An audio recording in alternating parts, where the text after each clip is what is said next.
Hello everyone, welcome to ओकुल, India के सबसे अफोर्डेबल लर्निंग प्लेटफॉर्म में आप सभी लोगों का एक बार फिर से बहुत बहुत स्वागत है। और आज हम लोग एक नया वीडियो लेके आए हैं जो राज्यसभा इलेक्शंस के ऊपर रहेगा। आजकल राज्यसभा इलेक्शंस चल रहे हैं, मतलब आज से ही स्टार्ट हुए हैं और इस पूरे के पूरे साल 2022 में लगातार जो है वो राज्यसभा के इलेक्शंस होने वाले हैं। क्योंकि कुछ मेंबर्स ऐसे हैं जो अभी अप्रैल में रिटायर करने वाले हैं, कुछ ऐसे हैं जो आपके जून में रिटायर होंगे, कुछ जुलाई में होंगे, कुछ अगस्त में होंगे। तो ये जो सिलसिला स्टार्ट हुआ है आज से, यानी कि 31 मार्च से, ये अब लगभग इस पूरे साल चलता रहेगा। तो इसी को लेकर हम लोग थोड़ा सा डिटेल में आज समझेंगे कि राज्यसभा इलेक्शंस कैसे होते हैं। क्योंकि आप सभी लोगों ने भी जो पॉलिटी का कोर्स पढ़ा होगा या कहीं से भी आप लोगों ने अगर पॉलिटी पढ़ी है तो उसमें हम लोगों ने राज्यसभा के इलेक्शंस के ऊपर इतना ज़्यादा फोकस या इतना ज़्यादा ध्यान नहीं दिया है। क्योंकि कहीं पर भी आप किसी टेक्स्ट बुक में भी देखें, लक्ष्मीकांत में देखें या कहीं पर भी और देखें, तो राज्यसभा के इलेक्शंस कोई बहुत ज़्यादा डिटेल में डिस्कस नहीं किया गया है। हम लोगों को लोकसभा इलेक्शंस के बारे में पता है, हम लोगों को विधानसभा यानी कि जो हमारे स्टेट की लेजिस्लेटिव असेंबलीज होती हैं उनके बारे में पता है। हम लोगों ने बल्कि अपने कोर्स में जो है राष्ट्रपति के चुनाव यानी कि प्रेसिडेंट के इलेक्शन के बारे में भी काफ़ी डिटेल में डिस्कस किया था। तो राज्यसभा के इलेक्शंस के बारे में हम लोगों ने कहीं पर भी ऐसा डिस्कस नहीं किया है। तो आज एक अच्छा मौका है क्योंकि राज्यसभा के चुनाव हो रहे हैं, तो उसी के साथ साथ हम लोग जो है राज्यसभा इलेक्शंस को भी डिटेल में समझते हैं। तो काफ़ी सारी चीज़ें होंगी यहाँ पर भी, किस तरीके से पूरा का पूरा वोटिंग प्रोसेस होती है, कैसे यहाँ पर भी जो सिंगल ट्रांसफरेबल वोट का सिस्टम होता है वो कैसे पूरा का पूरा काम करता है ना। राष्ट्रपति चुनाव की तरह ही कैसे उसमें काउंटिंग होती है, वोटिंग होती है, जो आपके प्रेफरेंस वोट होते हैं वो कैसे काउंट किए जाते हैं, वो सारी बातें हम यहाँ पर डिटेल में समझेंगे। और साथ ही साथ कुछ बहुत ही इंपॉर्टेंट पॉइंट जो आप लोगों के एग्जाम पॉइंट ऑफ व्यू से भी काफी ज्यादा महत्वपूर्ण है, इंपॉर्टेंट है, वो भी हम लोग देखेंगे। तो पूरा का पूरा वीडियो आप लोग ध्यान से देखिएगा लास्ट तक। और हो सकता है कि थोड़ा सा वीडियो लंबा हो जाए, लेकिन मैंने कोशिश करी है कि यहाँ पर कुछ भी चीज, कोई भी एक कंसेप्ट या कोई भी ऐसा पॉइंट जो आप लोगों के एग्जाम पॉइंट ऑफ व्यू से इंपॉर्टेंट हो सकता है वो छूटना नहीं चाहिए। इसलिए मैंने पूरा का पूरा बहुत डिटेल में एनालिसिस करने की कोशिश की है। तो देखते हैं राज्यसभा इलेक्शंस के बारे में। अब सबसे पहला सवाल आप लोगों के मन में भी बहुत बार ये आया होगा कि वाई राज्यसभा, कि राज्यसभा है ही क्यों। क्योंकि हमें पता है कि एक जो दूसरा हाउस है जिसको हम लोकसभा कहते हैं, उस सबसे हम सभी लोग फेमिलियर हैं। क्यों? क्योंकि उसके चुनाव में हम लोग जो है वो पार्टिसिपेट करते हैं। तो जब एक लोकसभा है ही और जिसमें लोग डायरेक्ट इलेक्शन में पार्टिसिपेट करते हैं तो लोगों का रिप्रेजेंटेशन भी प्रॉपर होता है, तो राज्यसभा जैसे एक सदन की जरूरत क्यों पड़ी। तो जब हमारी कॉन्स्टिट्यूएंट असेंबली की डिबेट्स वगैरह चलती थी, यानी कि जब हमारा कॉन्स्टिट्यूशन फ्रेम होने का जो काम चल रहा था, संविधान हमारा बन रहा था, उस समय हमारी कॉन्स्टिट्यूएंट असेंबली के मेंबर्स ने यह पाया कि जो एक सिंगल डायरेक्टली इलेक्टेड हाउस है, कौन सा मैंने बताया, लोकसभा, वो इनएडिक्वेट है। क्योंकि जब हमारा भारत नया नया बनेगा, मतलब उस समय की बात मैं कर रहा हूं, कॉन्स्टिट्यूएंट असेंबली के तौर पर मैं बता रहा हूं आपको कि जब हमारा नया भारत बनेगा तो उसके सामने कई तरीके की चुनौतियां होंगी। तो एक सिंगल हाउस जो है वो इन सब चुनौतियों से नहीं निपट सकता। तो इसलिए एक सेकेंड चैम्बर की जो है हमें आवश्यकता है। वो सेकेंड चैम्बर बनाया गया काउंसिल ऑफ स्टेट्स के नाम से। ये आप लोगों को पता भी होगा, हमने पॉलिटी में भी डिस्कस किया हुआ है कि अगर आप कॉन्स्टिट्यूशन या संविधान में जाके पढ़ेंगे, देखेंगे, तो कहीं पर भी आपको लोकसभा और राज्यसभा ये वर्ड्स देखने को नहीं मिलेंगे। वहां पर क्या लिखा हुआ है, लोकसभा को लिखा जाता है हाउस ऑफ द पीपल और राज्यसभा को लिखा जाता है काउंसिल ऑफ स्टेट्स। तो काउंसिल ऑफ स्टेट्स की बात हो रही है, मतलब किसकी बात हो रही है, राज्यसभा की। तो राज्यसभा जो है वो बनाई जाएगी, ऐसा कहा गया। अब राज्यसभा जो है वो बनाई गई all together with different composition, यानी कि उसका जो कंपोजिशन है कि वहां पर कितनी सीट होंगी, क्या सब कुछ होगा, वो लोकसभा से बिल्कुल अलग है। उसका लोकसभा से ऐसा कोई भी लेना देना नहीं है। और साथ ही साथ जो मेथड ऑफ इलेक्शन है कि राज्यसभा के जो सदस्य हैं या जो राज्यसभा सांसद जिनको हम कहते हैं, उनका चुनाव या जो उनकी चुनाव की प्रक्रिया है वो लोकसभा के चुनाव प्रक्रिया से बिल्कुल अलग है। ठीक है, क्योंकि लोकसभा में तो हमें पता है डायरेक्टली इलेक्टेड होता है, यहां पर डायरेक्ट इलेक्शन नहीं होता। यही चीज हम लोग यहां पर बहुत डिटेल में समझेंगे। दूसरी बात यह है कि इसको एक फेडरल चैम्बर कहा गया। फेडरल आपको वर्ड पता है, फेडरेशन से आया है ना, जिसका मतलब क्या होता है, संघ। आप कह सकते हैं जो आपके सेंटर है और स्टेट है, यानी कि केंद्र है और राज्य है, उनके बीच का एक कोऑर्डिनेशन है, उनके बीच का एक कोऑपरेशन है, उसको हम संघ बोलते हैं। तो इसीलिए इसको इस तरीके का जो है एक फेडरल चैम्बर बोला गया। अब ऐसा क्यों बोला गया, क्योंकि ये जो है elected member of the assemblies of the state and 2 union territories के द्वारा इसके सदस्य चुने जाते हैं। यहां पर 2 इंपॉर्टेंट पॉइंट है, ध्यान रखिएगा। पहली चीज तो ये कि राज्यों के असेंबली से, क्योंकि आपको पता होगा कि कुछ कुछ राज्य ऐसे हैं जहां पर आज भी बाइकैमरल लेजिस्लेचर है, यानी कि द्विसदनीय विधायिका है, ठीक है, जिसमें विधानसभा भी होती है, विधान परिषद भी होती है, या इसको हम ऐसे कहें लेजिस्लेटिव असेंबली भी होती है और लेजिस्लेटिव काउंसिल भी होती है। अब आप लोगों को नीचे कमेंट सेक्शन में बताना है कि कौन से वो ऐसे राज्य हैं और कितने ऐसे राज्य हैं जहां पर आज भी बाइकैमरल लेजिस्लेचर एग्जिस्ट करता है, ठीक है। तो ध्यान यहां पर क्या रखना है कि बाइकैमरल लेजिस्लेचर वाले नहीं, मतलब जो आपके लेजिस्लेटिव काउंसिल होगी उसके मेंबर्स नहीं, सिर्फ लेजिस्लेटिव असेंबली के मेंबर्स इनका वोट करेंगे। और वो भी कैसे? सिर्फ इलेक्टेड, क्योंकि कुछ कुछ लेजिस्लेटिव असेंबलीज ऐसी भी हो सकती हैं जहां पर कुछ नॉमिनेटेड मेंबर्स भी हो, नॉमिनेटेड मेंबर्स पार्टिसिपेट नहीं करेंगे। एक तो ये राज्यों की बात हो गई, और दूसरी बात है 2 यूनियन टेरिटरी, यानी कि 2 हमारे जो केंद्र शासित राज्य हैं, कौन कौन से? एक है दिल्ली और दूसरा है पुडुचेरी, ठीक है, जहां पर अपनी क्या है? लेजिस्लेटिव असेंबली है, यानी कि विधानसभा है, तो वहां के मेंबर भी इसमें पार्टिसिपेट करते हैं। अब आप लोगों के मन में एक सवाल आएगा कि यहां पर 2 ही क्यों लिखा है ना? आज की डेट में तो आप कह सकते हैं कि जम्मू एंड कश्मीर भी एक यूनियन टेरिटरी है विद लेजिस्लेचर, जिसकी अपनी विधानसभा है, लेकिन जम्मू कश्मीर में थोड़ा सा स्थिति अभी क्या है कि मतलब क्लियर नहीं है। क्लियर क्यों नहीं है मैं आपको इसलिए बताऊं। वैसे हालांकि वहां की लेजिस्लेटिव असेंबली है, और लेकिन जब से वो केंद्र शासित राज्य बना है या यूनियन टेरिटरी बना है, तब से उसकी असेंबली एग्जिस्ट कर नहीं रही है, क्योंकि जैसे ही वहां पर 370 कानून हटाया गया था, 370 की जो आपका ये था धारा 370 थी, वो हटाई गई थी, तब से वहां पर प्रेसिडेंट रूल लगा हुआ है, राष्ट्रपति शासन लगा हुआ है, 356 के आधार पर लगता है, आर्टिकल 356 के आधार पर। और तब से वहां की लेजिस्लेटिव असेंबली तो डिसॉल्व है, लेजिस्लेटिव असेंबली है नहीं। राज्यसभा में वहां से 4 सीटें हुआ करती थी, लेकिन आज वो 4 की 4 वैकेंट है। क्यों वैकेंट है? क्योंकि उसके जो सदस्य थे वो अभी पीछे रिटायर हो गए हैं, पिछले कुछ टाइम पहले वो सब रिटायर हो चुके हैं। तो अब जब नई असेंबली वहां पर बनेगी, उसके बाद चुनाव वगैरह होंगे, उसके बाद की कहानी वहां पर आएगी। लेकिन फिलहाल के लिए आप 2 यूनियन टेरिटरीज इसको ध्यान रखेंगे। अगर कहीं पर क्वेश्चन आता है तो बात अलग है, अदरवाइज जनरली आप सब जगह यही लिखा हुआ पाएंगे कि सारे के सारे स्टेट्स के इलेक्टेड मेंबर्स और 2 यूनियन टेरिटरीज यानी कि दिल्ली और पुडुचेरी, उसके इलेक्टेड मेंबर्स राज्यसभा के मेंबर्स के वोटिंग में पार्ट लेते हैं। ठीक है, आई होप बात समझ गए आप। जम्मू कश्मीर में अभी डिलिमिटेशन वगैरह चल रहा है, उसके बाद वहां का पूरा डिलिमिटेशन पूरा होगा, उसके बाद वहां की असेंबली के चुनाव होंगे, उसके बाद ये सारा प्रोसेस वहां पर होगा। ठीक है, आई होप आप ये बात समझ गए। चलिए, इसके बाद अगला पॉइंट जो इंपॉर्टेंट है वो ये है कि हर राज्य की या हर यूनियन टेरिटरी की जो रिप्रेजेंटेशन है वो सेम नहीं है, नॉट गिवन इक्वल रिप्रेजेंटेशन। ये बहुत इंपॉर्टेंट पॉइंट है, इसको ध्यान रखिएगा। Unlike many other federal countries, सबसे बड़ी फेडरल कंट्री या सबसे बड़ा फेडरेशन क्या है आपको पता होगा? यूएसए। ये हमने पढ़ा भी है, one of the largest and one of the oldest federation in the world is USA. अब यूएसए में भी इस तरीके के ही 2 हाउस हैं, जो उनकी पार्लियामेंट है, बेसिकली वहां पर 2 हाउस हैं, यूएस कांग्रेस जिसको हम लोग बोलते हैं। तो वहां का जो अपर हाउस है उसको बोला जाता है सेनेट। सेनेट में क्या है कि हर स्टेट की जो सीट्स हैं वो फिक्स है, इररिस्पेक्टिव ऑफ देयर पॉपुलेशन, कि किस राज्य की जनसंख्या ज्यादा है कम है, उसके हिसाब से उनको फर्क नहीं पड़ता। उन्होंने सबके लिए जो है 2 सीट्स फिक्स कर रखी हैं। लेकिन इंडिया में ऐसा नहीं है, हर राज्य से राज्यसभा की सीट सेम नहीं है, अलग अलग है, और पॉपुलेशन के आधार पर उसको हम लोगों ने जो है वो डिवाइड किया हुआ है। ठीक है, अब इसके साथ साथ इलेक्टेड मेंबर्स के साथ साथ कुछ नॉमिनेटेड मेंबर्स भी जो है वो राज्यसभा में होते हैं, जिनको राष्ट्रपति नॉमिनेट करते हैं। कितने मेंबर होते हैं? 12। ठीक है, इसके बाद अगर हम राज्यसभा की कंपोजिशन की बात करते हैं तो आर्टिकल 80 जो है वो राज्यसभा की कंपोजिशन बताता है, जिसमें कहता है कि टोटल जो स्ट्रेंथ है वो 250 की रहेगी। 12 मेंबर्स राष्ट्रपति के द्वारा नॉमिनेटेड बाय द प्रेसिडेंट रहेंगे, और 238 जो है वो स्टेट्स और 2 यूनियन टेरिटरीज के रिप्रेजेंटेटिव रहेंगे, मतलब उनका इलेक्शन होगा। लेकिन ध्यान रखिएगा, इलेक्शन हमेशा इनडायरेक्ट इलेक्शन ही है, ठीक है ना, डायरेक्ट इलेक्शन यहां पर नहीं होगा।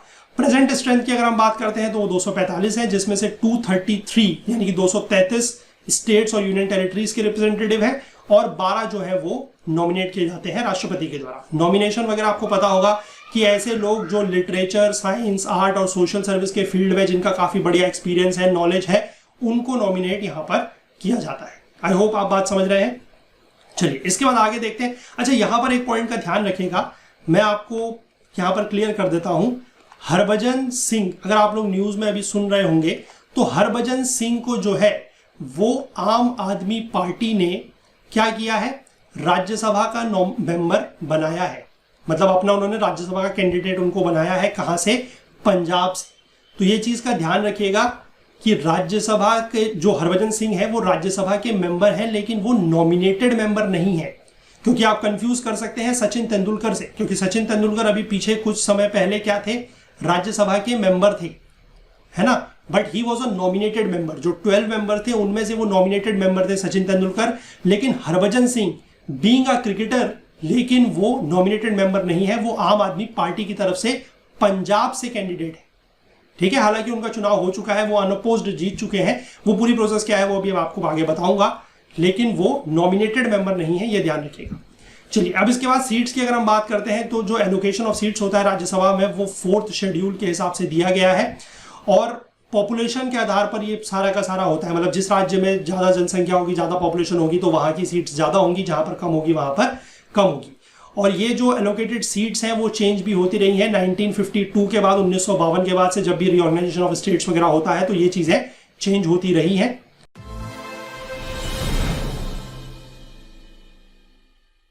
तो यहां पर आप देख सकते हैं कि अलग अलग जो राज्यसभा है उनके मेंबर्स की लिस्ट यहां पर दिखाई गई है, मतलब स्टेट वाइज कहां पर कितने हैं। तो ये जो लिस्ट है ऐसे इंपॉर्टेंट नहीं है, आपको बस थोड़ा सा पता होना चाहिए। जैसे आप यहां पर एक नोट डाउन कर सकते हैं, दैट इज उत्तर प्रदेश, है ना, जहां पर 31 सीट है। उत्तर प्रदेश को आप नोट कर सकते हैं। और बाकी आप अपने एग्जाम की अगर कोई तैयारी कर रहे हैं, मतलब अपने किसी स्टेट के एग्जाम की तैयारी कर रहे हैं, तो वहां के आप अपने राज्यों के बारे में जो है वो चीजें देख सकते हैं कि किस राज्य में कितनी है। ठीक है, ऐसा बहुत ज्यादा आपको याद रखने की जरूरत नहीं है। इसके बाद आगे बढ़ते हैं और बात करते हैं प्रोसेस ऑफ राज्यसभा इलेक्शन की, कि ये जो पूरा का पूरा इलेक्शन है उसका प्रोसेस क्या रहता है। मैंने आपको पहले ही बताया कि इनडायरेक्ट इलेक्शन जो है वो इसमें रहेगा, डायरेक्ट इलेक्शन तो होगा नहीं। ठीक है, अब representative of each state and 2 union territories are elected by the elected members of the legislative assembly of that state और electoral college for that union territory. वही मतलब जो यूनियन टेरिटरी वगैरह होगा उसका। अब ये जो पूरा का पूरा सिस्टम है वो system of proportional representation by means of single transferable vote, यानी कि जो हमें पता है या जो हम लोगों ने पढ़ा है प्रेसिडेंट के चुनाव में, जो इस तरीके से प्रेसिडेंट का जब इलेक्शन होता है वहां पर का जो पूरा का पूरा प्रोसेस होता है, उसी तरीके का प्रोसेस लगभग कुछ मिलता जुलता यहां पर भी है। ठीक है, और ऐसा क्यों किया गया है? ऐसा इसलिए किया गया है ताकि जो एमपीज हैं belonging to one or more parties can elect a member of their choice if they have the requisite number। ठीक है, मेंबर कहें इसको आप, एमपीज का मेंबर ब्लॉक कहें, या फिर आप इसको कहें एमएलए का ब्लॉक, क्योंकि राज्य में तो क्या होंगे, एमएलए होंगे, है ना, तो एमएलए चुनाव करेंगे। ठीक है, अब देखिए ये मेजोरिटी के प्रिंसिपल को अवॉइड करने के लिए किया गया है। जैसे मान लीजिए किसी स्टेट में अगर मान लीजिए 70 सीट्स हैं टोटल, ठीक है, उसमें से अगर कोई रूलिंग पार्टी है, रूलिंग पार्टी की अगर मान लीजिए 50 सीट्स हैं और जो बाकी अपोजिशन है उनके 20 सीट हैं, अगर जो सिंपल मेजोरिटी वाला सिस्टम होता कि मेजोरिटी जिसको जिताना चाहे उसको जिता सकती है, तो फिर तो ये 50 वाले के ही मेंबर जीतते हमेशा, है ना, ये 20 वाले का तो कुछ होता ही नहीं। तो अब इस केस में क्या इन्होंने किया गया है कि इस तरीके का सिस्टम बनाया है ताकि ये 50 वालों का भी रिप्रेजेंटेशन होगा और 20 वालों का भी होगा। हालांकि 20 वालों के लिए कम रहेगा क्योंकि उनकी नंबर ऑफ सीट्स कम आएंगी, क्योंकि उनकी सीट्स यहाँ पर कम है, उनके वोटर्स कम हो जाएंगे, क्योंकि यही तो वोटर्स है ना, यही वोटर्स हैं, तो वोटर्स कम हो जाएंगे। और 50 वालों के लिए वोटर ज्यादा है तो उनकी ज्यादा सीट आएंगी, लेकिन कुछ ना कुछ रिप्रेजेंटेशन रहेगा। अदरवाइज अगर एब्सोल्यूट मेजोरिटी वाला सिस्टम रखते तो फिर ये 20 वालों का कभी भी रिप्रेजेंटेशन हो ही नहीं सकता था, है ना। आई होप आप इस बात को समझ गए, ये चीज यहाँ पर लिखी है। अब जो लेजिस्लेटर है वो क्या करते हैं, नए मेंबर्स के बैच को अपर हाउस में भेजते हैं हर 2 साल में, मतलब हर 2 साल के बाद इलेक्शंस होते हैं। 6 साल का टर्म होता है उनका, क्योंकि राज्यसभा के जो मेंबर हैं उनका टर्म 6 साल होता है, ये ध्यान रखिएगा। लोकसभा के मेंबर्स का टर्म 5 साल होता है और लोकसभा का 5 साल होता है, राज्यसभा का 6 साल होता है। ठीक है, A third of the members of the parliament in the Rajya Sabha, which is a permanent house and not subject to dissolution। Rajya Sabha एक परमानेंट हाउस है, वो कभी भी डिसॉल्व नहीं होती है। इसके जो थर्ड मेंबर है, थर्ड मेंबर मतलब 1/3, यानी कि 1/3 मेंबर जो है वो हर 2 साल में रिटायर होते हैं। ठीक है, इसके साथ साथ एक इंपॉर्टेंट पॉइंट यहां पर आपको देखने को मिलेगा, वो ये है कि अगर किसी मेंबर की वो रिजाइन कर देते हैं या उनकी डेथ हो जाती है या उनको डिस्क्वालीफाई करके राज्यसभा से हटा दिया जाता है, तो फिर जो सीट्स भरी जाती हैं वो बाई पोल्स होते हैं, बाई इलेक्शन, ठीक है, जिनको उपचुनाव बोला जाता है। अब उसमें क्या होगा कि जो भी मेंबर इलेक्ट किया जाएगा, जो मेंबर इलेक्ट होगा वो reminder of their predecessor term के लिए ही इलेक्ट होगा। जैसे मान लीजिए कोई मेंबर है, सपोज कर लीजिए कोई पर्सन है, राज्यसभा का कोई मेंबर है ए, उसका कार्यकाल मान लीजिए 22 से लेकर 2028 तक, ऐसे 6 साल के लिए था, ठीक है। और मान लीजिए 2024 में जाके उनकी क्या हो जाती है, मान लीजिए मृत्यु हो जाती है, डेथ हो जाती है, तो इस सीट पर जो नया मेंबर इलेक्ट होगा वो 2024 से 2028 तक का ही कार्यकाल पूरा करेगा। ये ध्यान रखिएगा, जो नया मेंबर आएगा वो पूरे के पूरे 6 साल के लिए नहीं होगा, वो reminder of their predecessor term के लिए ही होगा। ये बहुत इंपॉर्टेंट पॉइंट है, इसको एग्जाम पॉइंट ऑफ व्यू से भी आप लोग याद रखिएगा, और चाहे तो इसको आप इस तरीके से हाईलाइट भी कर सकते हैं। ये पीडीएफ आप लोगों को मिल जाएगी, नीचे डिस्क्रिप्शन बॉक्स में इसका लिंक आपको दिया गया है, वहां पे जाके आप इस पीडीएफ को डाउनलोड कर सकते हैं और इसको प्लीज कर लीजिएगा, पढ़िएगा, बहुत काम आएगी, ठीक है। अब अगला सवाल यह आता है कि राज्यसभा के चुनाव में पार्टिसिपेट कौन कर सकता है, मतलब राज्यसभा के चुनाव कौन लड़ सकता है, सिंपल सी बात। तो आर्टिकल 84 जो है, जो हमारे संविधान का अनुच्छेद 84 आर्टिकल 84 है, वो क्वालिफिकेशन बताता है राज्यसभा और लोकसभा के मेंबरशिप के लिए जो एलिजिबिलिटी होनी चाहिए, जो क्वालिफिकेशन होनी चाहिए, वो बताता है, ठीक है, कि राज्यसभा का सदस्य बनने के लिए आपके पास क्या क्या क्वालिफिकेशन होनी चाहिए। पहला तो यह है कि आप भारत के नागरिक होने चाहिए, सिटीजन ऑफ इंडिया होने चाहिए। Make and subscribe before some person authorised in that behalf by the election commission on an oath और affirmation according to the form set out. मतलब वही है कि आपको ओथ वगैरह लेनी पड़ती है, शपथ वगैरह लेनी पड़ती है, वो चीज है। Must not be less than 30 years of age. ये एज जो है वो जरूर याद रखिएगा, क्योंकि लोकसभा के लिए ये एज 25 साल होती है, असेंबली के लिए भी 25 साल होती है, लेकिन राज्यसभा के लिए एज है 30 साल। राष्ट्रपति के लिए एज कितनी होती है ये आप मुझे नीचे कमेंट सेक्शन में बताइएगा कि राष्ट्रपति का चुनाव अगर कोई व्यक्ति लड़ना चाहता है तो उसकी एज कितनी होनी चाहिए, मिनिमम एज, ठीक है। और इसके साथ साथ कुछ और क्वालिफिकेशंस भी हो सकती हैं जो पार्लियामेंट डिसाइड करेगी। पार्लियामेंट जो है उस पर कोई लॉ बना सकती है, कोई और अगर क्वालिफिकेशन हो तो वो पार्लियामेंट डिसाइड करेगी। ये तो क्वालिफिकेशन हो गई, यानी कि इस क्वालिफिकेशन के हिसाब से किसी भी व्यक्ति की उम्र अगर वो 30 साल से ज्यादा है तो वो क्या कर सकता है, वो राज्यसभा का चुनाव लड़ सकता है। लेकिन ऐसा होगा नहीं, है ना। कहने को तो वही बात है कि राष्ट्रपति की भी जो एज है, मतलब जिस एज पे राष्ट्रपति का चुनाव में पार्टिसिपेट कर सकते हैं, जो मिनिमम एज है उससे ज्यादा अगर आपकी एज है तो आप भी राष्ट्रपति का चुनाव लड़ सकते हैं, लेकिन लड़ नहीं पाएंगे, है ना। वो क्यों नहीं लड़ पाएंगे उसका मैं भी आपको आगे कारण बताता हूं, ठीक है। अब देखिए, वोटिंग प्रोसेस की अगर हम बात करते हैं तो यहां पर एक और इंपॉर्टेंट पॉइंट है, वो ये है कि पोलिंग मतलब वोटिंग कब होगी।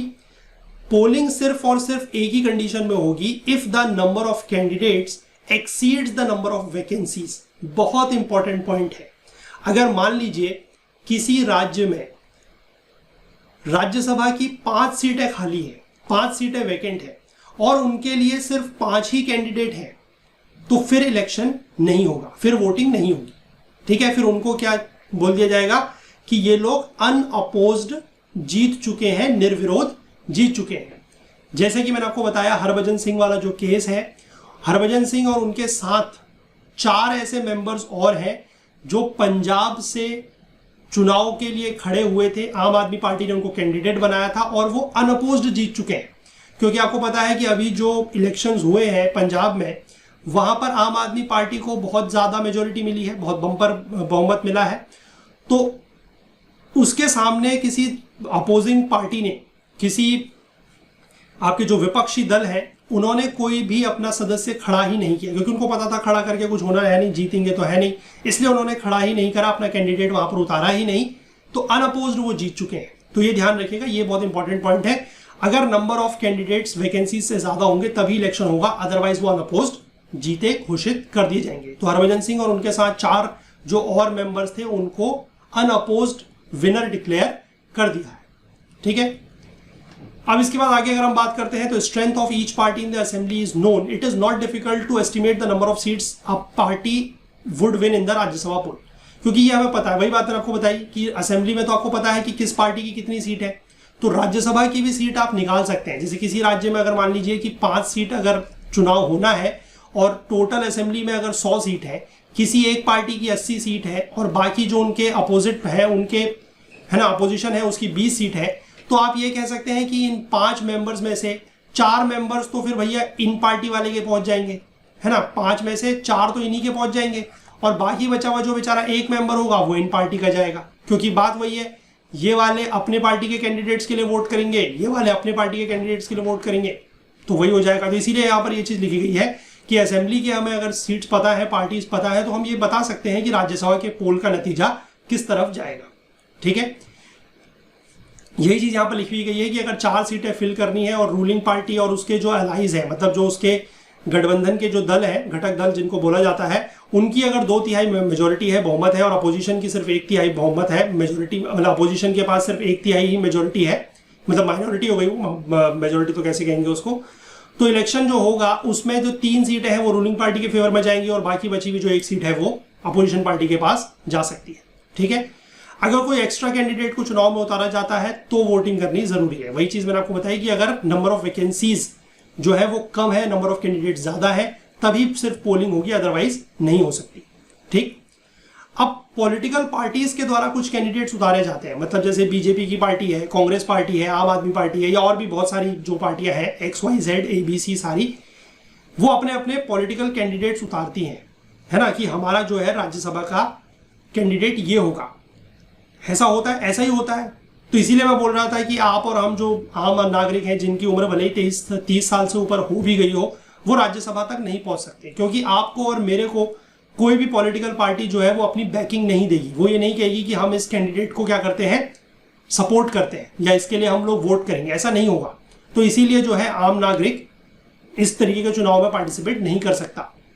ठीक है, एज अ कैंडिडेट, वोटर तो आप नहीं है, आप कैंडिडेट भी नहीं बन सकते।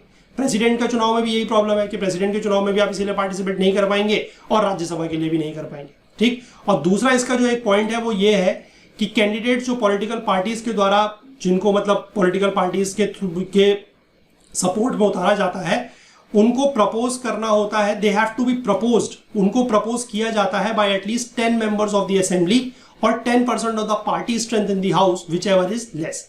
ठीक है, यानी कि जब तक उनको किसी के द्वारा प्रपोज नहीं किया जाएगा वो वहां पर नहीं जा सकते, वो चुनाव नहीं लड़ सकते। और कुछ अगर इंडिपेंडेंट कैंडिडेट है, मतलब इंडिपेंडेंट कैंडिडेट, फिर वही बात है कि आप और मेरे जैसे हम भी चुनाव में जा तो सकते हैं, लेकिन कम से कम 10 प्रपोजर्स होने चाहिए। और वो 10 प्रपोजर्स कौन होने चाहिए, आपके गली मोहल्ले के बच्चे या गली मोहल्ले के लोग नहीं हो सकते, वो होने चाहिए सारे के सारे असेंबली के मेंबर्स। यानी कि आपके असेंबली जो आपकी राज्य है, जहां से आप राज्यसभा का चुनाव लड़ना चाहते हैं, अगर उस असेंबली के 10 मेंबर आपका नाम प्रपोज कर देते हैं तो आप भी चुनाव लड़ सकते हैं, फिर कोई दिक्कत नहीं है। ठीक है, चलिए, लेकिन 10 मेंबर अगर आपका नाम का प्रपोज कर रहे हैं तो इसका मतलब आप समझ सकते हैं कि आप कोई आम नागरिक नहीं है ना, आप एक आम आदमी नहीं है, आप बहुत बड़े आदमी हैं। ठीक है, चलिए, अब इसके बाद बात करेंगे कि सिंगल ट्रांसफरेबल वोटिंग सिस्टम काम कैसे करता है। मैंने पहले ही बताया कि जिस तरीके से प्रेसिडेंट का इलेक्शन होता है उसी की तरह कुछ सिमिलर है, और साथ ही साथ जो हमारे मेंबर्स ऑफ लेजिस्लेटिव काउंसिल मतलब जो विधान परिषद होती है, उसका चुनाव जिस तरीके से होता है कुछ सिमिलर है। ठीक है, अब वोट जो है वो ट्रांसफर किए जाते हैं एक कैंडिडेट से दूसरे कैंडिडेट को in any of the 2 situations mentioned below. 2 situations यहाँ पे दी गई हैं, वो क्या क्या है उसके बारे में आपको बताता हूं। पहली सिचुएशन ये होती है कि जब किसी कैंडिडेट को जितने वोट चाहिए उससे ज्यादा मिल जाते हैं, तो उसके जो एक्स्ट्रा वोट हैं, जो सरप्लस वोट है, अननेसेसरी सरप्लस है, उसको भी ट्रांसफर किया जाता है बाकी जो कैंडिडेट्स हैं उनके बीच में। और या फिर ऐसा भी होता है कि अगर कभी किसी को बहुत ही कम वोट मिलते हैं, ठीक है, पहले राउंड की जब वोटिंग काउंटिंग होती है उसके बाद उसको अगर बहुत ही कम वोट मिलते हैं तो उसको एलिमिनेट करके फिर उसके जो सेकंड प्रेफरेंस वोट्स हैं वो बाकियों में बढ़ जाते हैं। वो पूरा प्रोसेस अभी कैसे मैं आपको आगे बताने की कोशिश करूंगा। फिलहाल आप यहाँ पर ये देख लीजिए कि जो STV होता है, मतलब सिंगल ट्रांसफरेबल वोट होता है, उसमें मैंने आपको बताया कि प्रेफरेंशियल सिस्टम है। जैसे आप लोग और हम लोग जब लोकसभा का या विधानसभा का चुनाव में जाते हैं, पार्टिसिपेट करते हैं, वोट देने जाते हैं, तो हम क्या करते हैं, हमारे सामने जो वोटिंग मशीन होती है, EVM मशीन होती है, हम उस पर जाके सिर्फ एक बटन को प्रेस करते हैं। जो भी हमारा प्रेफर्ड कैंडिडेट होगा जिसके लिए हम वोट करना चाहते हैं, हम सिर्फ उसके आगे का बटन प्रेस करते हैं। लेकिन यहाँ पर ऐसा नहीं होगा।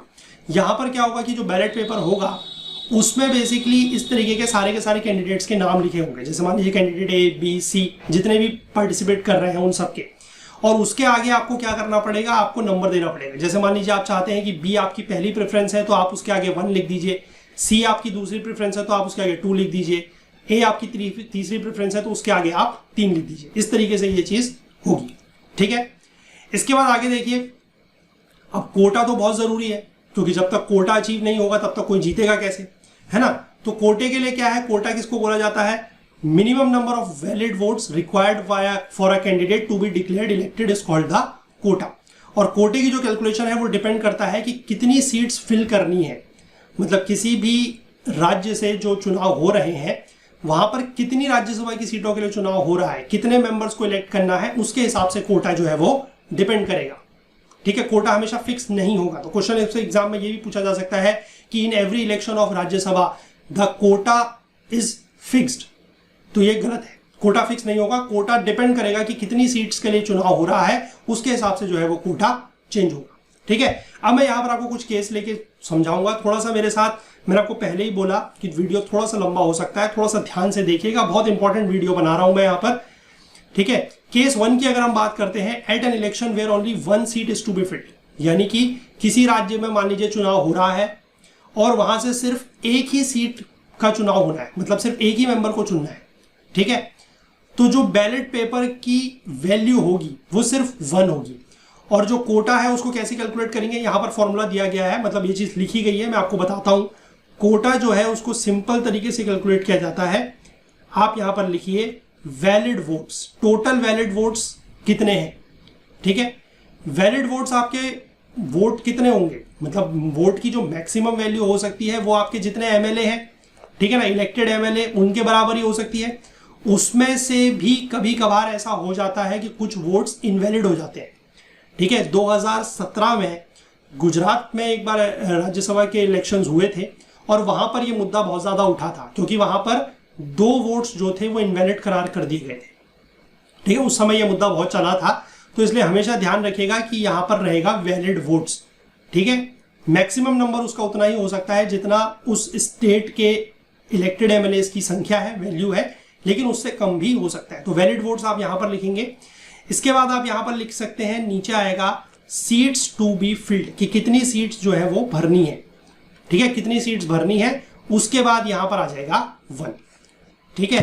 इसके साथ मतलब यहां पर नीचे 1 आ जाएगा ऐसे, और इसके साथ साथ यहां पर, मतलब इसको तो मैं ऐसे लिख देता हूं ऊपर, +1, ये पूरा का पूरा फॉर्मूला बनेगा valid votes divided by number of seats to be filled +1 और पूरे का 1, ठीक है। और इसके आगे अगर कुछ डेसिमल वैल्यू वगैरह आती है तो उसको हम लोग क्या कर देते हैं, इग्नोर कर देते हैं। ये इलेक्शन का एक मतलब प्रोसीजर है, ठीक है। अब यहां पर तो मैंने आपको बताया कि ये कौन सा केस है, जब सिर्फ एक ही सीट भरनी है।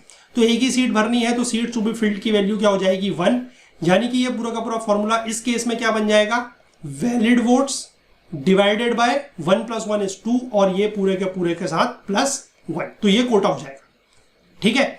अब मान लीजिए जो हमारे टोटल वैलिड वोट्स है, मैं आपको एक वैल्यू लेके भी इसको थोड़ा सा समझा देता हूं। मान लीजिए कि वैलिड वोट्स की जो संख्या है, मान लीजिए वैलिड वोट्स की संख्या है 65, ठीक है, और हमने इलेक्शन करना है, सिर्फ एक ही व्यक्ति का चुनना तो एक ही को है, तो कोटा कितना हो जाएगा, 65 डिवाइडेड बाय 1 + 1 2 और प्लस उसके आगे 1, तो 65 डिवाइडेड बाय 2 32.5 और +1 = 33.5। मैंने आपको बताया कि इस वैल्यू को हम लोग जो है वो ड्रॉप कर देते हैं, डेसिमल के बाद की वैल्यू है तो 33 वैल्यू आ जाएगी। यानी कि अगर 65 टोटल वोट्स पड़े हैं और सिर्फ हमें एक ही सीट फिल करनी है, वहां पर चाहे कितने भी कैंडिडेट हो उससे मतलब नहीं है, ठीक है। कैंडिडेट कितने भी हो सकते हैं लेकिन चुना एक ही जाएगा, सीट क्योंकि एक ही फिल करनी है। तो कोई भी व्यक्ति कब जीता माना जाएगा, जब उसको 33 वोट्स मिलेंगे। 33 वोट्स कौन से हैं ये भी ध्यान रखिएगा, 33 वोट्स हैं आपके जो फर्स्ट प्रेफरेंशियल वोट्स हैं वो, ठीक है। आई होप क्लियर है बात। तो आई होप ये बात आप समझ गए कि फर्स्ट प्रेफरेंशियल वोट्स और उसके बाद के भी हो सकते हैं, मतलब टोटल वैल्यू आपको इतनी चाहिए 33 की, ठीक है। अगर सेकेंड राउंड में वोटिंग काउंटिंग जाती है तो उसके भी वोट्स हो सकते हैं, प्लस सबसीक्वेंट राउंड्स भी आप बोल सकते हैं, ठीक है ना। आई होप क्लियर है बात। चलो आगे देखते हैं। अब अगर मान लीजिए दूसरा केस होता है कि जब हमें एक से ज्यादा सीट के लिए चुनाव करना है, मतलब एक से ज्यादा लोगों को चुनना है, तो यहां पर थोड़ा सा आप चीजें कॉम्प्लेक्स होंगी। कॉम्प्लेक्स इसलिए होंगी क्योंकि एवरी बैलेट पेपर की जो वैल्यू है वो हो जाएगी 100।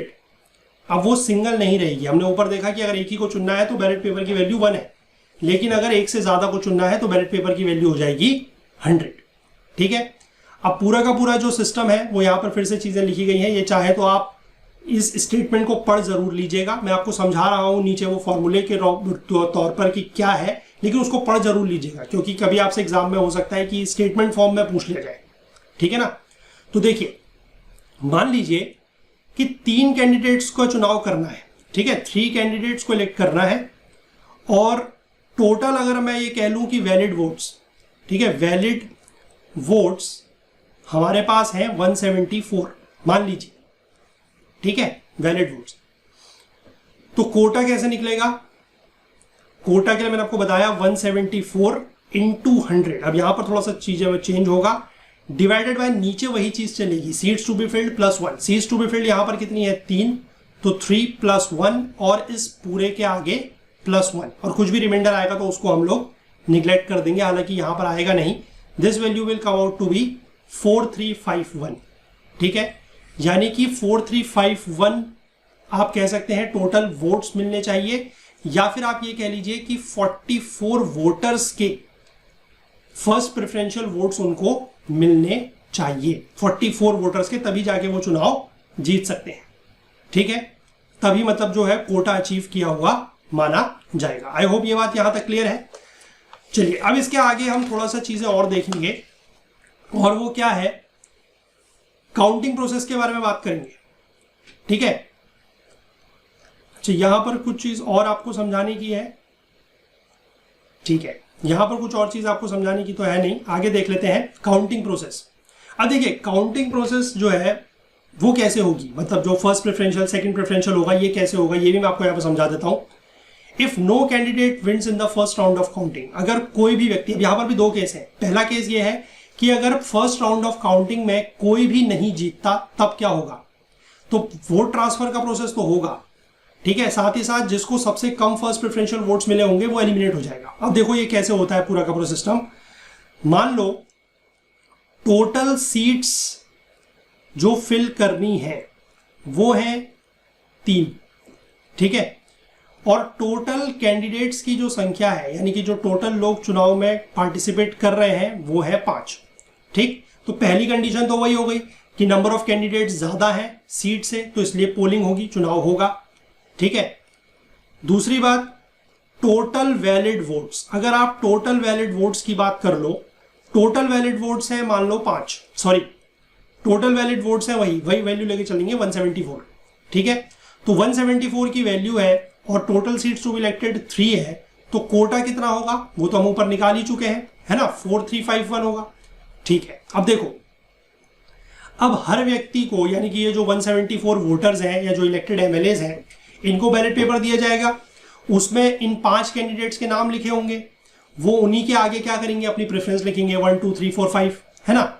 चाहे तो सबके लिए लिख भी सकते हैं, चाहे तो सिर्फ कोई चाहे कि मेरे को सिर्फ 2 लोगों के लिए लिखना है तो मैं 2 के लिए भी लिख सकता हूं। ऐसा नहीं है कि पूरा का पूरा बैलेट पेपर भरना जरूरी है। ठीक है, ये भी ध्यान रखिए। अब देखिए फर्स्ट राउंड के बाद मान लीजिए मैं एक इस तरीके से यहां पर टेबल बनाता हूं, कैंडिडेट है ए बी सी डी और ई। ठीक है, और इनको जो फर्स्ट प्रेफरेंशियल वोट्स मिले हुए हैं, फर्स्ट प्रेफरेंशियल वोट्स, ठीक है, फर्स्ट प्रेफरेंशियल वोट मतलब कि कितने लोगों ने ए के आगे, मतलब कितने वोटर्स ने अपने बैलेट पेपर में ए के आगे 1 लिखा, कितनों ने बी के आगे 1 लिखा, वो उनका फर्स्ट प्रेफरेंशियल वोट है। ठीक है, तो मान लीजिए ए के आगे जो है वो 42 लोगों ने लिखा 1, बी के आगे लिखा 43 ने, सी के आगे लिखा मान लीजिए 40 ने, डी के आगे लिखा मान लीजिए 20 लोगों ने, और ई के आगे लिखा मान लीजिए 29 लोगों ने। ठीक, आई होप यहां पर बात क्लियर है। अब देखिए मैंने आपको बताया कि कोटा की वैल्यू कितनी है, 4351। ठीक, कोटा अगर 4351 का है तो सिंपल सी बात है कि आपको 44 फर्स्ट प्रेफरेंशियल वोट्स मिले होने चाहिए, तभी आप पहले राउंड में जीतेंगे, राइट, यस और नो। लेकिन यहां पर कोई भी वैल्यू 44 या उससे ज्यादा नहीं है, तो यहां पर पहले राउंड में कोई भी नहीं जीता।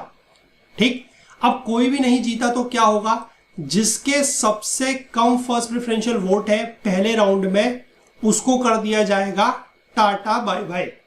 ठीक है, ये भाई साहब जो भी हैं, भाई साहब या बहन जी जो भी हैं, ये हो जाएंगी एलिमिनेट। ठीक, अब इनके ये जो 20 बैलेट पेपर है, ये ऐसे 20 बैलेट पेपर हैं जिनमें डी को क्या दिखा गया था, 1 फर्स्ट प्रेफरेंशियल वोट्स। अब इन्हीं 20 बैलेट पेपर को क्या करेंगे, इन्हीं 20 बैलेट पेपर में हम ये देखेंगे कि सेकंड प्रेफरेंशियल वोट्स किसको दिया हुआ है। ठीक है, सेकंड प्रेफरेंशियल वोट किसको दिया हुआ है ये देखेंगे अब हम इन 20 बैलेट पेपर में जो एलिमिनेट हुआ है उसके आगे। ठीक है, अब उसमें से या तो सेकंड प्रेफरेंशियल वोट ए हो सकता है, या बी हो सकता है, या सी हो सकता है, या ई हो सकता है, क्योंकि डी तो हो नहीं सकता, क्योंकि डी, ये 20 बैलेट पेपर तो ऐसे थे जिनमें डी के जिसमें क्या था, डी के आगे 1 लिखा हुआ था, तो 2 किस किस के आगे लिखा होगा, या तो ए या बी या सी या ई। ठीक है, मान लीजिए ए के आगे 6 में 2 लिखा है, ठीक है, बी के आगे 4 में लिखा हुआ है, सी के आगे 7 में और ई के आगे 3 में। मान लीजिए ये कुछ रैंडम वैल्यूज में ऐसे ही लेके कर रहा हूं, सेकेंड राउंड ऑफ काउंटिंग ये चल रही है। ठीक है, तो अब जब सेकेंड राउंड ऑफ काउंटिंग होगी तो उसमें ए, बी, सी और डी, सॉरी डी नहीं, डी तो एलिमिनेट हो गया, ई। अब ए के टोटल वोट्स अब कितने हो गए, देखो ए के यहां पर थे 42, यहां से 6 और आ गए तो कितने हो गए, 42 प्लस 6 यानी कि 48। ठीक है, बी के कितने थे ऊपर देखो 43 प्लस यहां से कितने आए 4 यानी कि 47। सी के कितने थे ऊपर देखो 40 प्लस 7 तो ये भी 47, और ई के कितने थे ऊपर थे 29, यहां से आए 3 हो गए 32। अब देखो इसके 44 से ज्यादा है, जीत गया, बल्ले बल्ले हो गई। ये इसके 47 44 से ज्यादा है, ये भी जीत गया, इनको भी बहुत बहुत बधाइयां। और ये है 47, ये भी आपके 44 से ज्यादा है, इनकी भी जीत हो गई, इन्होंने भी विजय प्राप्त कर ली। तो हमें 3 ही मेंबर चुनने थे और हमें सेकेंड राउंड के बाद वो तीनों मेंबर जो है मिल गए, दैट इज ए, बी और सी। ठीक है, अब यहां पर ये काउंटिंग रुक जाएगी। अब ये बेचारे जो ई हैं इनको भी मायूस होकर अपने घर लौटना पड़ेगा, क्योंकि इनका भी यहां पर जो है वो काम नहीं बना। ठीक है, आई होप बात क्लियर है, समझ गए चीजें किस तरीके से होती है। First round of counting, second round of counting, उसके बाद आगे भी चल सकती है, जरूरी नहीं है कि सिर्फ 2 राउंड के बाद रुक जाए, आगे भी चल सकती है, डिपेंडिंग अपॉन कि कितने मेंबर सिलेक्ट करने हैं या किस तरीके से ये सारी चीजें हो रही हैं। ठीक है, आई होप ये चीज आप समझ गए। अब इसके बाद एक चीज और देखिए, ये तो एक केस हो गया जब पहले राउंड में कोई नहीं जीता था। ठीक है, ये मैंने आपको वाला केस बताया जब पहले राउंड के बाद कोई नहीं जीता। अब दूसरा केस ये भी हो सकता है कि जब पहले राउंड में ही कम से कम एक कैंडिडेट जीत गया हो। ठीक है, जब एक कैंडिडेट जीत गया हो, ये केस थोड़ा सा कॉम्प्लेक्स है। ठीक है, अगर नहीं समझ में आए तो प्लीज वीडियो को एक बार और देख लीजिएगा, समझ में तो आना चाहिए, हालांकि समझाऊंगा मैं बहुत अच्छे से, लेकिन फिर भी थोड़ा सा कॉम्प्लेक्स है तो प्लीज ध्यान से देखिएगा। ठीक है, इसमें भी क्या है कि वोट ट्रांसफर तो होगा। उसमें क्या हो रहा था पहले वाले केस में कि जिसके सबसे कम फर्स्ट प्रेफरेंशियल वोट्स थे फर्स्ट राउंड ऑफ वोटिंग के बाद, उसको एलिमिनेट कर रहे थे, और उसके जो सेकंड प्रेफरेंशियल वोट्स हैं उनको हम देख रहे थे और उनको हम बाकी बचे हुए कैंडिडेट्स में डिवाइड कर रहे थे प्रोपोर्शनेटली कि किसको कितने मिले हैं। लेकिन यहां पर ऐसा नहीं होता, यहां पर क्या है कि वोट ट्रांसफर तो होगा, लेकिन जो व्यक्ति जीत चुका है, ठीक है, जो व्यक्ति जीत चुका है, क्योंकि मैंने लिखा कि एटलीस्ट 1 कैंडिडेट विंस, तो जो भी व्यक्ति जीत चुका है, एक या एक से ज्यादा कैंडिडेट जिसका भी इलेक्शन हो गया है, मतलब जिसको पहले ही राउंड में कोटा जिसने अचीव कर लिया है, तो उसके कोटे से ज्यादा जितने वोट्स होंगे उन वोट्स को क्या किया जाता है, बाकी लोगों में ट्रांसफर किया जाता है। ठीक है, और यहां पर एक चीज का ध्यान रखिएगा कि अब यहां पर वो जो वोट की वैल्यू वाला सिस्टम था कि 100 वैल्यू है, क्योंकि यहां पर अब क्या होगा, धीमे धीमे ये चीजें चेंज होंगी, डिमिनिश्ड वैल्यू के हिसाब से जाएगी। अब ये कैसे होता है पूरा का पूरा मैं आपको समझाऊंगा। देखिए, सपोज कर लीजिए फिर से वही कहानी लेके चलेंगे। ठीक है, कहानी क्या है, कहानी वही है कि सीट्स जो हमने भरनी है वो है 3। ठीक है, कैंडिडेट्स की संख्या कर देंगे 5, टोटल वैलिड वोट्स की संख्या भी मैं वही रखूंगा ताकि आप लोगों को ज्यादा कैलकुलेशन में समझने में प्रॉब्लम ना हो, ये भी वही रखेंगे 174। ठीक, तो कोटा की वैल्यू भी फिक्स ही रहेगी, कोटा में तो कुछ चेंज आएगा नहीं। कितना था 4351, राइट। अब देखो जब पहले राउंड की काउंटिंग हो रही है, फर्स्ट राउंड की काउंटिंग वही होगा। सबसे पहले इन 174 लोगों को बैलेट पेपर दिया जाएगा, ABCDE कैंडिडेट होंगे, उनके नाम के आगे 1 2 3 4 5 अपनी प्रेफरेंस लिखेंगे। तो फर्स्ट राउंड में बाद जब वोटिंग के बाद जब काउंटिंग की गई ABCDE, अच्छा एक चीज का ध्यान और रखना है, कुछ लोगों को अभी ये भी डाउट हो सकता है कि फर्स्ट राउंड सेकंड राउंड क्या है। ये राउंड ऑफ काउंटिंग है, ध्यान रखिएगा, ठीक है। ये राउंड ऑफ काउंटिंग है, बार बार वोटिंग नहीं होती है। वोटिंग तो एक ही बार होगी, है ना, वोटिंग एक ही बार होगी, काउंटिंग बार बार होती है जब तक पूरा का पूरा रिजल्ट उस तरीके से नहीं आता कि कोटा अचीव हो जाए। ठीक, अब देखो फर्स्ट राउंड की काउंटिंग के बाद मान लो फर्स्ट प्रेफरेंशियल वोट्स, ठीक है, और हमेशा ध्यान रखना कि फर्स्ट प्रेफरेंशियल वोट्स को ही काउंट करा जाएगा पहले राउंड में। जैसे जैसे आगे बढ़ते जाएंगे तो फिर सेकंड राउंड में सेकंड प्रेफरेंशियल वोट, फिर थर्ड प्रेफरेंशियल वोट, ऐसे होगा। पहले राउंड में फर्स्ट प्रेफरेंशियल वोट, ए को मान लो 50 फर्स्ट प्रेफरेंशियल वोट मिले, ठीक, बी को मान लो 45 मिले, सी को मान लो 40 मिले हैं, डी को मान लो 16 मिले हैं और ई को मान लो 23 मिले हैं, ठीक है। टोटल वैल्यू ये आपकी हो जाएगी 174। अब देखो 44 हमें चाहिए थे, क्योंकि कोटा अगर ये है तो मैंने को वैल्यू बताई 44 है, तो इसकी वैल्यू तो 44 से ज्यादा है, तो भैया ये तो पहले ही राउंड में जीत गए, है ना, इनको बहुत बहुत बधाइयां जीत के लिए। 44 के बाद ये भी जीत गए, क्योंकि इनका भी 45 ज्यादा है, तो इनका भी हो गया काम, ठीक।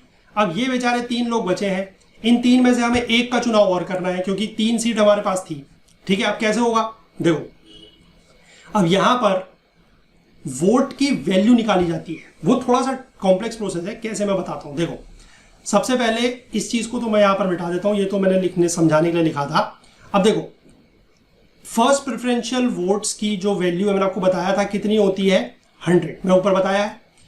तो 50 अगर किसी को वोट मिले हैं तो उसकी वोट की वैल्यू कितनी हो गई, 5000। किसी को 45 मिले हैं तो उसकी वैल्यू कितनी हो गई, 4500, ठीक है।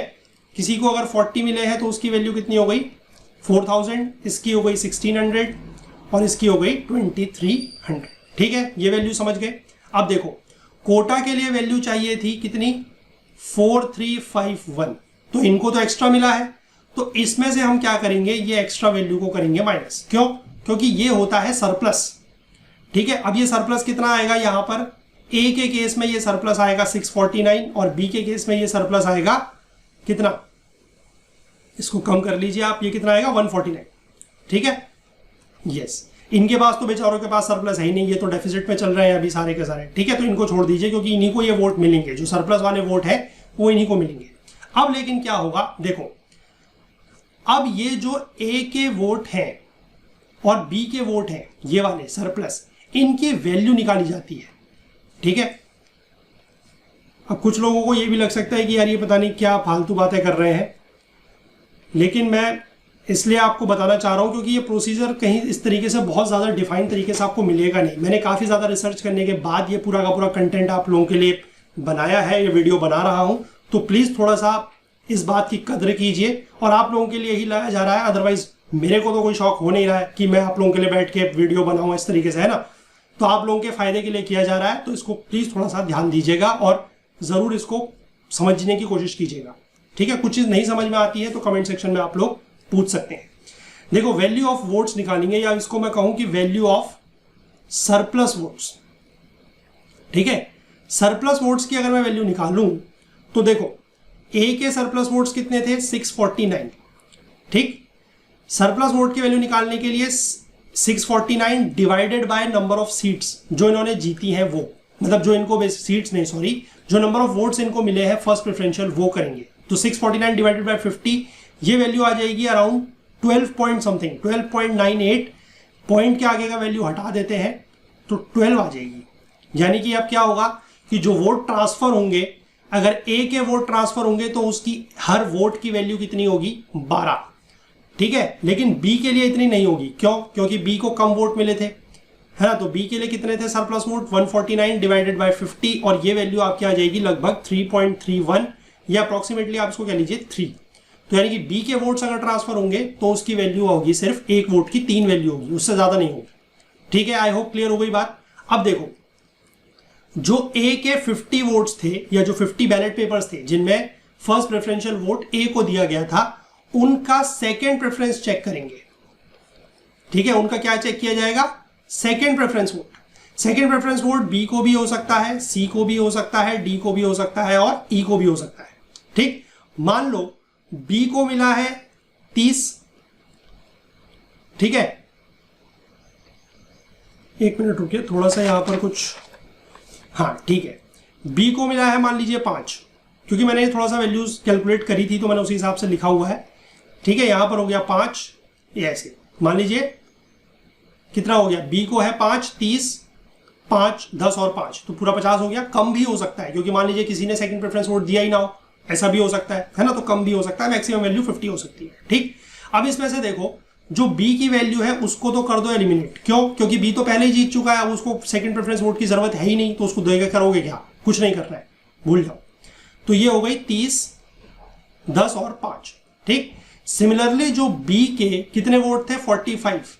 इन वोट्स की भी सेकंड प्रेफरेंस चेक करेंगे। ठीक है ना, बी के जो वोट्स थे इनकी भी सेकंड प्रेफरेंस चेक करी जाएगी। अब ये किस किस में बटे होंगे? ए, सी, डी और ई में। ठीक है, मान लीजिए ए को मिले 5, सी को मिले 15, डी को मिले 5 और इनको मिले 20। तो ए को तो फिर से हटा दो क्योंकि ए को सेकंड प्रेफरेंस वोट की जरूरत है ही नहीं। अब ये वाली वैल्यूज आ गई। ठीक, अब लेकिन यहां पर जो इंपॉर्टेंट पॉइंट है, जो हमने यहां पर ऊपर ये वैल्यू कैलकुलेट करी है, ये यहां पर काम आएगी कि जब ये वोट ट्रांसफर होंगे तो ये वाले वोट्स मल्टीप्लाई होंगे वैल्यू निकालने के लिए 12 से, और ये वाले वोट्स मल्टीप्लाई होंगे वैल्यू 3 से। ठीक, तो देखो अब जो इस राउंड के बाद जो काउंटिंग होगी उसमें ए और बी तो पहले ही जीत चुके हैं, सी, डी और ई, इन तीनों की बात कर लेते हैं। ठीक है, सी को स्टार्टिंग में कितने वोट थे याद करो, या चलो जाके देख लो, याद क्या करोगे? ठीक है, यहां पर था, ये वैल्यूज है 4000, 1600 और 2300। ठीक है, सी की वैल्यू कितनी थी? 4000, इसकी कितनी थी? 1600 और इसकी कितनी थी? 2300। ठीक, प्लस अब देखो सी को जो वोट मिले हैं ए से वो कितने मिले हैं? 30, लेकिन हर वोट की वैल्यू कितनी है? 12। ठीक, सी को वोट मिले हैं बी से 15, हर वोट की वैल्यू कितनी है? 3। तो ये अब इसकी टोटल वैल्यू आएगी। प्लस सिमिलरली यहां पर कर लो डी के लिए, ये वाली वैल्यू 10 × 12 प्लस ये वाली वैल्यू यानी कि 5 × 3। ठीक है, और इस वाले के लिए निकाल लो, प्लस इसके लिए कितनी वैल्यू है? 5 × 12। ठीक है, 5 × 12 प्लस इसके लिए ये वाली वैल्यू कितनी है? 20 × 3। ठीक है, इन सबको अब आप यहां से कैलकुलेट कर लोगे तो ये वाली वैल्यू आपकी आ जाएगी 360 और 45, 404405। इसके लिए आ गई, इसके लिए आ गई 120 और 15 यानी कि 135, तो 1735। और ये वाली वैल्यू आ गई आपकी 60 और 60 120, तो 2420। अब देखो इसमें से कौन कोटा को पार कर रहा है। कोटे के लिए मैंने आपको बताया था 4351 चाहिए, कोटे को कौन पार कर रहा है? ये वाला। तो बात हो गई खत्म, इस वाले राउंड में ये जीत गए और डी और ई जो है वो एलिमिनेट हो गए। बात खत्म, क्योंकि 3 ही लोग चुनने थे, इसलिए डी और ई जो है वो एलिमिनेट हो गए। ठीक है, आई होप आप समझ गए कि किस तरीके से ये पूरा का पूरा ट्रांसफर ऑफ वोट चलता है। बहुत इंपॉर्टेंट चीज है, आपको एज सच कोई वीडियो मिले इस पर यूट्यूब पर या कहीं पर भी मुझे लगता नहीं है। एज सच बहुत आसान तरीके से आपको वीडियोस वगैरह नहीं मिलेंगे, है ना। मैंने आपको अच्छे से समझा दिया है, प्लीज इसको समझिएगा। सरप्लस वोट्स वाली जो चीज़ है वो काफ़ी इंपॉर्टेंट है, किस तरीके से उस वोट की काउंटिंग होती है, कैसे उसको जो सरप्लस वोट्स है divided by number of seats करते हैं, सॉरी नंबर ऑफ वोट्स करते हैं, फिर वहां से वैल्यू निकलती है, फिर वो सेकंड ट्रांसफरेबल वोट किस तरीके से जाते हैं, वो मैंने आपको सब यहाँ पर अच्छे से समझाया है। आई होप आपको ये चीज़ जो है वो समझ में आ गई होगी। ठीक है, अब इसके बाद थोड़ा सा आगे चलेंगे, कुछ और इंपॉर्टेंट बातें हैं, ये आपके एग्जाम पॉइंट ऑफ व्यू से बहुत इंपॉर्टेंट हो सकती है।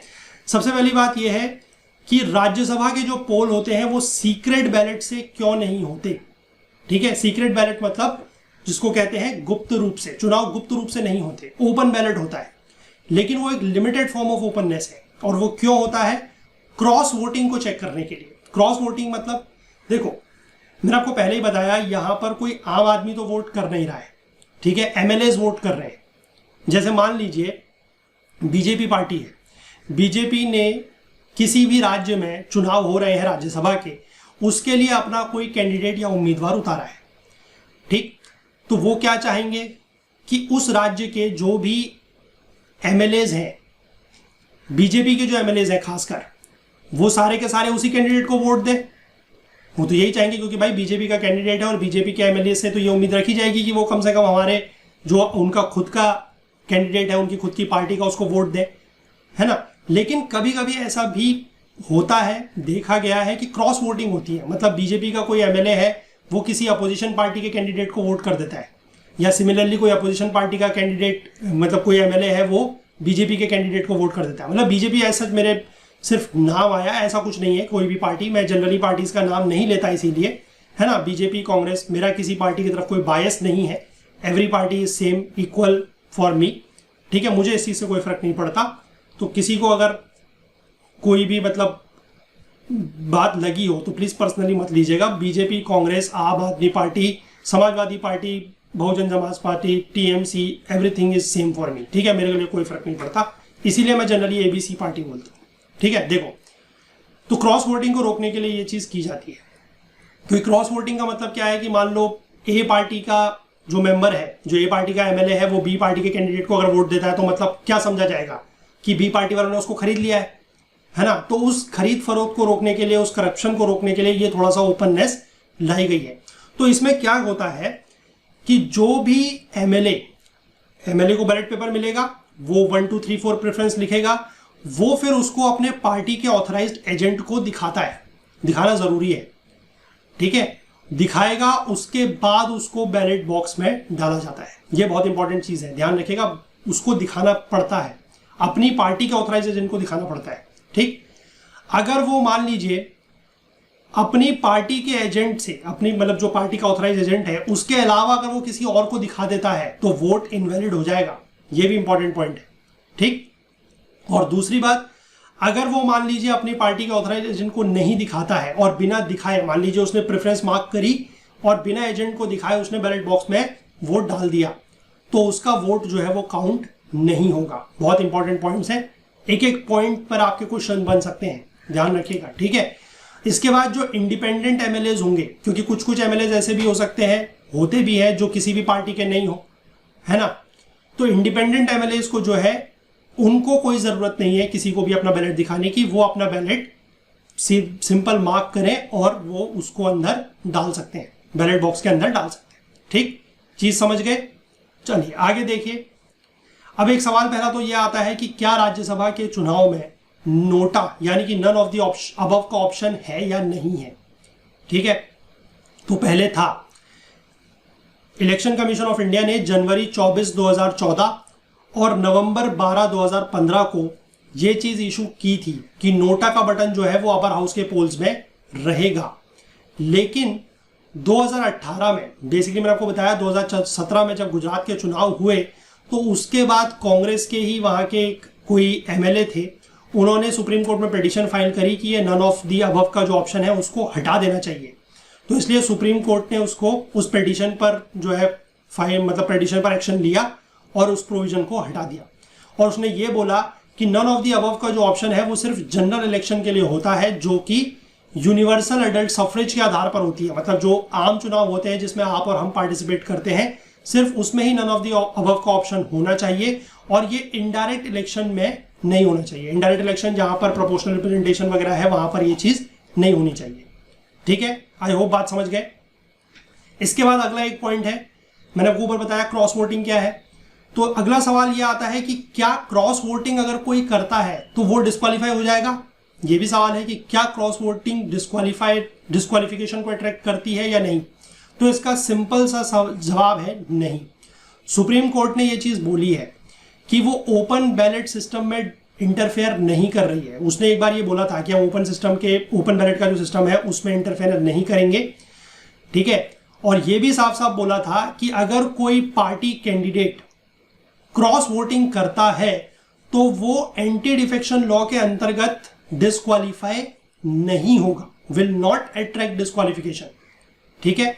लेकिन हाँ, और as a voters MLA can retain their freedom to vote for a candidate of their choice. तो उसने ये भी बोला कि एक तो चीज ये बोली कि भैया एमएलए है, उनका अपना अधिकार है, उनकी अपनी आजादी है, फ्रीडम है, वो जिसको चाहे वोट कर सकते हैं। अगर वो क्रॉस वोटिंग करते भी हैं तो उससे कोई डिस्क्वालिफिकेशन नहीं होगा।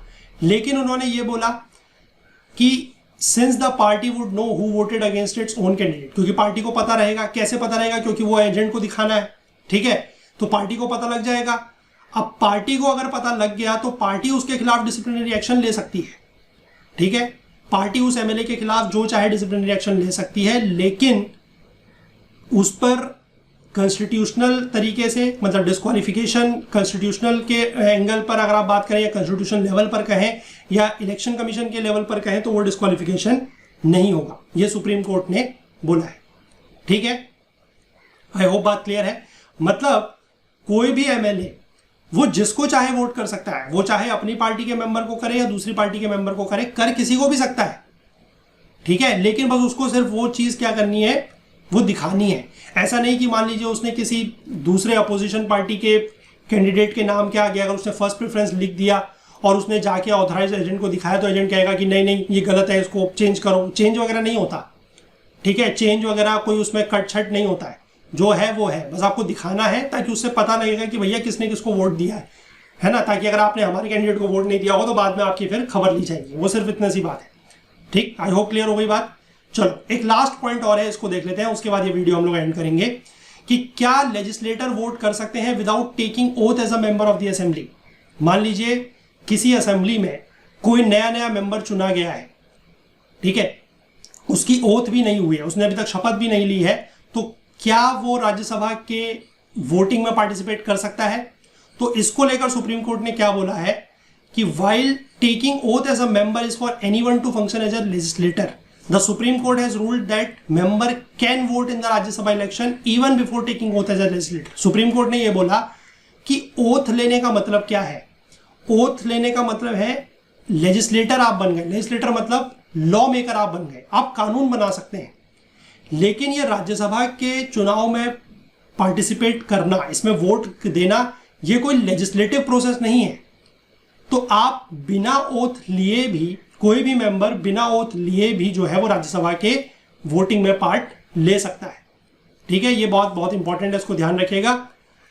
और कि पर्सन जो है, जैसे ही list of elected members notify की जाती है ईसीआई के द्वारा, वो क्या होता है, वो मेंबर बन जाता है, ठीक है। और उसके लिए ये जरूरी नहीं है कि उसने ओथ ली है या नहीं ली है। आई होप क्लियर है। ओथ लिए बिना भी कोई भी एमएलए बिना ओथ लिए भी राज्यसभा की वोटिंग में पार्टिसिपेट कर सकता है, ठीक। और उसके बाद एक चीज और थी, जो था किसी भी कैंडिडेट को प्रपोज करना, क्योंकि मैंने आपको बताया कि कैंडिडेट को कम से कम 10 मेंबर्स का या किसी भी पार्टी के 10% हाउस की स्ट्रेंथ के मेंबर्स का क्या होना चाहिए, सपोर्ट होना चाहिए, उनके नाम को प्रपोज किया होना चाहिए।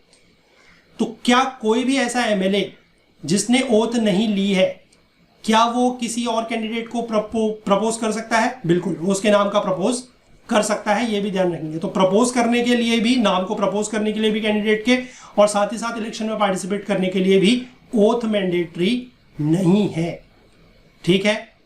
आई होप ये चीजें आप समझ गए। तो ये सारी की सारी जो कहानी थी, जो राज्यसभा इलेक्शन को लेकर थी, क्योंकि राज्यसभा इलेक्शन चल रहे हैं, आज से ही स्टार्ट हुए हैं, मैंने आपको बताया लंबे समय तक चलते रहेंगे। तो ये मेरी तरफ से थोड़ा सा कोशिश थी कि आप लोगों के लिए एक वीडियो लाया जाए, और आई होप कि आपको इससे कुछ ना कुछ सीखने को जरूर मिला होगा। थोड़ा सा वीडियो लंबा जरूर हो गया, क्योंकि काफ़ी सारी चीज़ें जो है मैंने इसमें डिस्कस करी हैं, लेकिन ये एक ऐसा होल सोल वीडियो है जिसमें आपको सब कुछ मिल जाएगा। राज्यसभा के चुनाव से संबंधित सारी चीज़ें आपको यहाँ पर मिल जाएंगी। तो आई होप आपको जरूर इसमें से कुछ ना कुछ सीखने को मिला होगा। अगर आपको वीडियो पसंद आया है तो प्लीज़ इसको लाइक ज़रूर कीजिएगा, अपने फ्रेंड्स वगैरह के साथ ज़रूर शेयर कीजिएगा, ताकि ज़्यादा से ज़्यादा लोगों को इस तरीके की जानकारियाँ जो है वो मिल सके। हम लोग फिर से आपके सामने मिलेंगे किसी और कोर्स के साथ, किसी और वीडियो के साथ। तब तक आप हमारी जो वेबसाइट है उसको विजिट कर सकते हैं। अगर आप कैंडिडेट है, एस्पिरेंट है किसी एग्जाम के, यूपीएससी वगैरह के, तो वहाँ पर कोर्सेज वगैरह, नोट्स वगैरह अवेलेबल है, वो आपको वहाँ पर मिल जाएंगे।